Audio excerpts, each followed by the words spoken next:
नमस्कार दोस्तों, मेरा नाम है रजनीश। स्वागत करता हूं आपका हमारे YouTube channel Connecting India Exim Solution में। दोस्तों, जैसा कि आप सब जानते हैं कि Connecting India Exim Solution India का ऐसा प्लेटफॉर्म है जो आपको एक्सपोर्ट इंपोर्ट से रिलेटेड सारी जानकारी डिटेल में समझाता है। स्टेप बाय स्टेप आपको पूरा गाइड किया जाता है कि किस तरीके से एक्सपोर्ट किया जाएगा, किस तरीके से बायर ढूंढा जाएगा, किस तरीके से आपको प्राइस देनी है, कितना आपके कस्टम चार्जेस लगेंगे, कस्टम का प्रोसीजर क्या है, कंटेनर पिकअप करने के प्रोसीजर क्या है, सारी चीजों के बारे में डिटेल में जानकारी हमारे इस चैनल पे आपको मिलती है। तो मैं आप लोगों से रिक्वेस्ट करूंगा, अगर आप हमारे चैनल पर नए हैं तो हमारे चैनल को सब्सक्राइब करें, बेल आइकन को प्रेस करें ताकि हमारे आगे आने वाले वीडियोस के नोटिफिकेशन आपको मिलते रहें।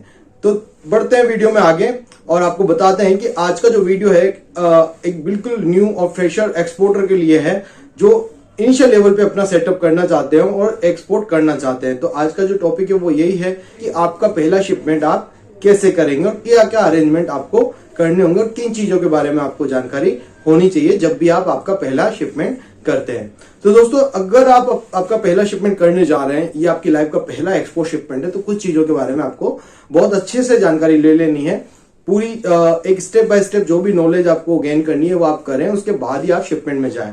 तो पहली बात तो ये कि पहले तो आप सबसे पहले आपके कंप्लीट डॉक्यूमेंटेशन आपके पास होना चाहिए कि जैसे आपने पूरा जीएसटी लिया है कि नहीं लिया है, आपके पास इंपोर्ट एक्सपोर्ट कोड है कि नहीं है, रिलेटिव अगर आपको कोई प्रोडक्ट है कि उससे रिलेटेड आपने आरसीएमसी रजिस्ट्रेशन कम मेंबरशिप सर्टिफिकेट आपने लिया है कि नहीं लिया है। ठीक है, अगर आप एग्रो कमोडिटी कर रहे हैं तो एपीडा लिया कि नहीं लिया, अगर आप कोई प्रोसेस फूड कर रहे हैं तो आपने फेसई का सेंट्रल लाइसेंस आपने लिया है कि नहीं लिया है। तो पहले आप डॉक्यूमेंटेशन पे वर्कआउट करेंगे कि प्रॉपर डॉक्यूमेंटेशन आपके पास है कि नहीं है, और उन डॉक्यूमेंटेशन की जानकारी लेने के लिए आप क्या कर सकते हैं, आप गूगल पे ट्राई कर सकते हैं, आप यूट्यूब सर्च कर सकते हैं, आपके प्रोडक्ट के बारे में कैसे एक्सपोर्ट किया जाए। हमारे काफी सारे वीडियो काफी सारे प्रोडक्ट्स के ऊपर बने हुए हैं, आप उनको देख सकते हैं। साथ में आप जो भी आपका सीएचए है, कस्टम हाउस एजेंट से आप कांटेक्ट कर सकते हैं, वो आप उनसे आप पूछ सकते हैं कि क्या क्या डॉक्यूमेंट लगेंगे क्लियरेंस के लिए। तो आप पहले पूरी जानकारी लेके रखें, ठीक है। फिर उसके साथ साथ आपको जानकारी रखनी है प्रोक्योरमेंट की कि आपको मटेरियल कहाँ से पिकअप करना है, कहाँ से उठाना है और उसमें टाइम क्या कितना लग जाएगा। ठीक है, कई बार होता है कि हम क्या करते हैं कि शिपमेंट की प्लानिंग कर लेते हैं, सब कुछ डन हो जाता है, पता चलता है कि यार मटेरियल तो हमें 20 दिन बाद मिलेगा और हमने वेसल बुक कर लिया है। तो इन सब चीजों के लिए, प्रॉब्लम से बचने के लिए पहले ही आपके सप्लायर से कांटेक्ट में रहें, उससे प्रॉपर्ली पूछ लें कि आप कब तक कितने दिन में पक्का हमें कितने दिन में डिलीवरी दे देंगे और कब तक आपका मटेरियल तैयार हो जाएगा। अगर आप खुद मैन्युफैक्चर हैं तो तब भी आपको प्लानिंग करनी है, और अगर आप किसी और से मटेरियल लेते हैं, किसी भी तरीके का कोई भी प्रोडक्ट खरीदते हैं, तो वहां पे भी आपको ये देख लेना है कि प्रॉपरली मटेरियल का जो टाइमिंग है वो कितना रहेगा, क्योंकि प्रॉपर टाइमिंग बहुत ज्यादा इंपॉर्टेंट है एक्सपोर्ट के अंदर। क्योंकि जब आप टाइमिंग से अगर डिस्पैचिंग के लिए तैयार होते हैं, उसी तरीके से फिर आपको आगे का कंटेनर बुकिंग का सारा सब कुछ आपको अरेंज करना पड़ता है। अगर आप सीआईएफ शिपमेंट के मोड में चलते हैं तो फिर आपको, जैसे आपने डॉक्यूमेंटेशन कंप्लीट कर लिया, प्रोक्योरमेंट वगैरह आपने प्रॉपर देख लिया है, ठीक है, फिर प्राइसिंग आप देखो प्रॉपर कि आपकी क्या क्या प्राइसिंग, कितनी कितनी प्राइसिंग आ रही है। कॉस्टिंग एनालिसिस बहुत जरूरी है उसके साथ साथ कि भाई क्योंकि कई बार प्रॉब्लम यही आती है नए एक्सपोर्टर्स को, वो अपनी प्रॉपर कॉस्टिंग नहीं निकाल पाते और फाइनली उनको जब बायर को माल भेजने का नंबर आता है, वहां देखते देखते देखते क्या होता है, उनको चार्जेस पे चार्जेस लगते चले जाते हैं, फिर उनको लगता है अरे यार ये तो हमने जोड़ा ही नहीं था। तो प्रॉपर कॉस्टिंग एनालिसिस कर लें। अब प्रॉपर कॉस्टिंग एनालिसिस में क्या होता है, जैसे आपकी मटेरियल की प्रॉपर कॉस्ट आप जोड़ लें, उसकी हैंडलिंग कॉस्ट जोड़ लें, पैकेजिंग कॉस्ट जोड़ लें, उसको ट्रांसपोर्ट का कितना खर्चा आएगा वो आप जोड़ लें, उसके बाद आपका मार्जिन कितना रखना है आप वो जोड़ें, कस्टम क्लियरेंस के चार्जेस आप जोड़ें, पोर्ट के ऊपर लोकल फॉरवर्डिंग के भी चार्जेस होते हैं वो आप जोड़ना ना भूलें। ये प्रॉब्लम ज्यादातर एक्सपोर्टर कर बैठते हैं और कस्टम क्लियरेंस चार्जेस जोड़ के भूल जाते हैं और लोकल फॉरवर्डिंग के चार्जेस को नहीं ऐड करते हैं। तो आप प्रॉपर कॉस्ट प्रिपरेशन जब आपकी होनी चाहिए तो प्रॉपर तरीके से होनी चाहिए। हर एक चीज की बारीकी से देखो, कहीं पे हम कोई चीज छोड़ तो नहीं रहे, कोई डॉक्यूमेंटेशन के चार्जेस, कोई सर्टिफिकेशन के चार्जेस, कोई सैंपलिंग के चार्जेस, कोई लैब रिपोर्ट्स के चार्जेस, ठीक है, सर्टिफिकेट ऑफ ओरिजिन के चार्जेस, पूरा कस्टम क्लियरेंस का चार्जेस, फ्रेट फॉरवर्डिंग के लोकल चार्जेस, सारा मार्जिन वगैरह सब कुछ ऐड करें। प्रॉपर कॉस्ट कैलकुलेशन करने के बाद ही आप आगे का शिपमेंट करें। अगर आपने प्रॉपर कॉस्ट कैलकुलेशन नहीं की तो बाद में जाके आपको लॉस होने के चांसेस पूरे हैं और वहां पे आपको लगेगा कि यार मतलब हमसे गलती हो गई है। तो आपको ये प्रॉपर एनालिसिस कर लेना है पहले। अब आपको प्राइस देख लेनी है, पहले आपकी सोर्सिंग कहां से होनी चाहिए ये देख लेनी, पैकेजिंग आपको प्रॉपर देख लेनी चाहिए कि बायर ने 25 किलो का बैग मांगा है तो 25 किलो का बैग हम कहां से भरवाएं, कहां से हमें मिलेगा, और उस पर अगर बायर ने को प्रिंटिंग वगैरह चाहिए तो वो देख लो। और एक बहुत इंपॉर्टेंट चीज है कि कई बार सर्टिफिकेशन में दिक्कत आती है, तो बायर से आप से ये भी पूछ लो कि भाई उनको क्या सर्टिफिकेट रिक्वायर है हमारी तरफ से। नहीं तो आप क्या करो, शिपमेंट पोर्ट पे पहुंचा तो बाहर बाद में बोलता है सर्टिफिकेट ऑफ ओरिजिन चाहिए था, अब आपको पता नहीं था तो आप बाहर से पूछ लो। हमने जब इनिशियल लेवल पे हमने शिपमेंट किए थे तब हमारे साथ ये प्रॉब्लम बहुत अच्छे से आई थी, क्योंकि हमने जब शिपमेंट कर दिया फिर बाहर बोलता है कि यार सर्टिफिकेट ऑफ ओरिजिन तो आपने भेजा ही नहीं। तो आपको पहले पूछना होगा। तो आप डॉक्यूमेंटेशन के बारे में बाहर से पूछ लो कि आपको क्या क्या डॉक्यूमेंट रिक्वायर रहेंगे। तो आपको क्या करना है, आपके प्रॉपर डॉक्यूमेंट आपको बना लेने हैं, आपको कॉस्ट प्रिपरेशन प्रॉपरली कर लेनी है, प्रोक्यूरमेंट आपको देखना है कहां से माल लेना है, ठीक है, कॉस्ट की कैलकुलेशन प्रॉपर कर लेनी है, बाहर से क्या सर्टिफिकेट रिक्वायरमेंट में आ सकते हैं वो देख लेना है, ठीक है। अब ये सब जब आप कर लेंगे तो आपको क्या करना है, पेमेंट टर्म से बहुत ज्यादा फोकस रखना है कि पेमेंट कैसे लेना है प्रॉपरली। या तो एडवांस लिया है, या अगेंस्ट द बीएल लिया है, या कैश अगेंस्ट द डॉक्यूमेंट किया है, या एलसी पे आपने पेमेंट किया। तो एलसी भी आपको बहुत ज्यादा प्रीमियम बैंक की होनी चाहिए। एट साइड एलसी पे काम करेंगे, एडवांस एलसी पे काम करेंगे तो ज्यादा बेनिफिट आपके लिए रहेगा, ठीक है। अब इसके साथ साथ जब आप पूरी प्लानिंग कर लेते हैं कि चलो ठीक है आपका मटेरियल भी तैयार हो गया, तो वेसल की प्लानिंग बहुत इंपॉर्टेंट एक टॉपिक है जिसके ऊपर हमने एक पूरा वीडियो बनाया, आप उसको देख सकते हैं। बाकी चीजें मैं आपको यहाँ बताता हूँ। आप जब भी मटेरियल डिस्पैच करें उससे 8-10 दिन बाद का वेसल आप प्रॉपरली ले लें, क्योंकि क्या होता है मटेरियल जाएगा पोर्ट के ऊपर, 1-2 दिन उसको कस्टम क्लियरेंस में लग जाते हैं, फिर आप कंटेनर में स्टफिंग में लग जाएंगे, फिर कंटेनर के मूवमेंट कराने में लग जाएंगे।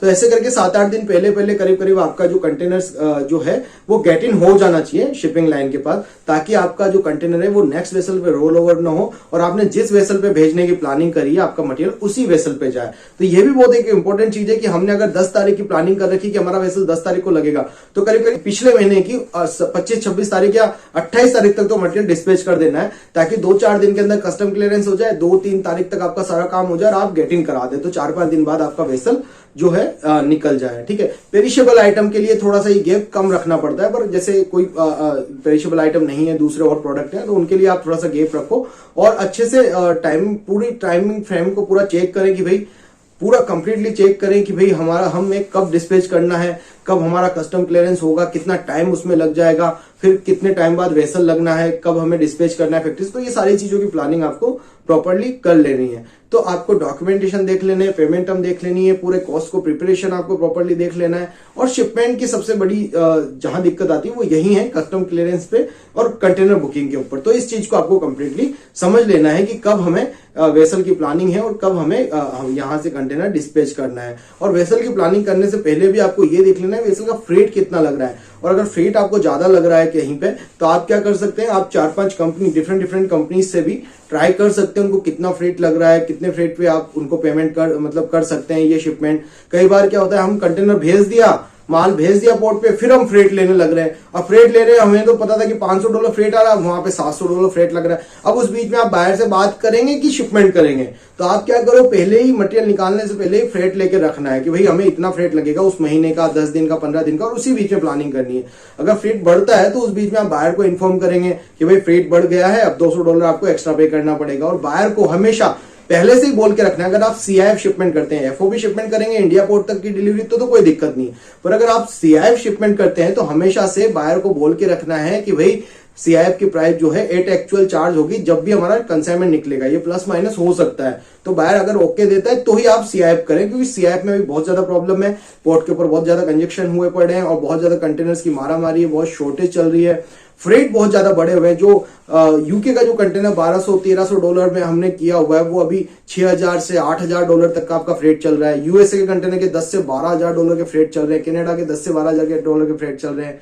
तो फ्रांस का फ्रेट जो हमने $400 में, $600 में हम कर देते थे 2020 से पहले या 2020 के कोरोना टाइम के पहले, वो आज फ्रेट $6000 के आसपास गया हुआ है। तो ये प्रॉब्लम आपको फेस नहीं करनी पड़े, उसके लिए आप प्रॉपरली बायर को बोल के रखें कि भाई अगर फ्रेट में अगर कुछ अप डाउन होते हैं तो वो आपको देखने पड़ेंगे। अब कई बार क्या होता है टाइम फ्रेम आप प्रॉपर रखें। कई बार हम क्या गलती करते हैं, बाहर से आज ऑर्डर ले लिया और आज की फ्रेट $6000 है और 2 महीने बाद कंसाइनमेंट कर रहे हैं तो $8000 वो चला गया। अब $2000 तो बाहर भी यार एकदम से आपको देगा नहीं, तो आपको वो आधा आधा डिवाइड करना पड़ेगा कई बार। तो तो इन सब प्रॉब्लम से बचने के लिए आपको क्या करना है, प्रॉपर टाइमिंग के साथ, प्रॉपर फॉलोअप के साथ, प्रॉपर नॉलेज के साथ काम करना है, ताकि आपका शिपमेंट कहीं पे भी प्रॉब्लम में ना फंसे और आप अच्छे से पूरा आपका एक्सपोर्ट कर पाए। तो हमारी तरफ से आपको बहुत बहुत शुभकामनाएं कि आप आपका पहला शिपमेंट करने जा रहे हैं और आप हमारा वीडियो देख रहे हैं, उसके लिए बहुत बहुत धन्यवाद।